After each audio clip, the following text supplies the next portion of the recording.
The courtroom has been cleared, the lights are off in the spillover room on the 19th floor, and the initial takes are in on the Uber versus Waymo trial. Uber will give Alphabet, the parent company of both Waymo and the search giant Google, some $244 million worth of stock, and agree to ensure that no Waymo intellectual property will make its way into Uber autonomous vehicles.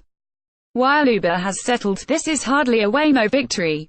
Indeed, the only person who comes out of this looking like a winner is Uber's new chief executive Dara Khosrowshahi. For some reporters, Khosrowshahi's decision to settle was a foregone conclusion, but that was before the trial began and the strategies such as they were of the opposing sides became clear.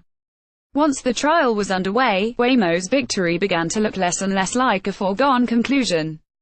Uber's former chief executive Travis Kalanick and Anthony Levandowski, the incredibly talented and incredibly ambitious technologist whose decision to leave Google's self-driving car program for Uber set off the lawsuit in the first place, both came out of the proceedings looking appropriately terrible. They acted terribly.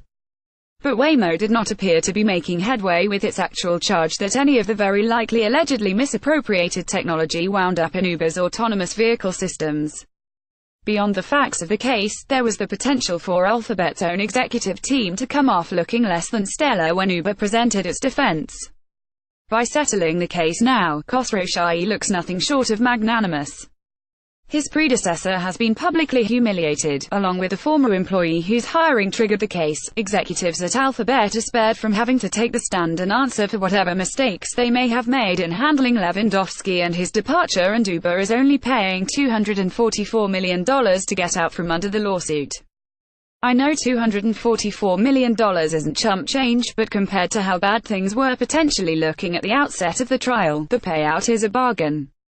With the settlement, Khosrowshahi takes another long stride in moving past the mistakes that have bedeviled Uber almost since its inception, and certainly since it became the ride-sharing juggernaut that wanted to be Uber Alice under Kalanick's increasingly tundy leadership.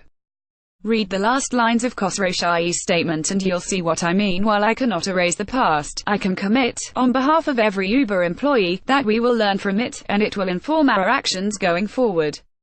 I told Alphabet that the incredible people at Uber ATG are focused on ensuring that our development represents the very best of Uber's innovation and experience in self-driving technology. As we change the way we operate and put integrity at the core of every decision we make, we look forward to the great race to build the future. We believe that race should be fair, and one whose ultimate winners are people, cities and our environment. And the rapprochement between the two firms makes good business sense, as well. Uber had a longer way to go with its autonomous vehicle program than it wanted to admit, something that trial documents make very clear, if it was going to catch up with Waymo. Now, there's at least the potential partnership down the road. And as both companies see Amazon in the rearview mirror, a decision to be best frenemies makes even more sense. Featured image Matthew Lloyd Bloomberg via Getty Images.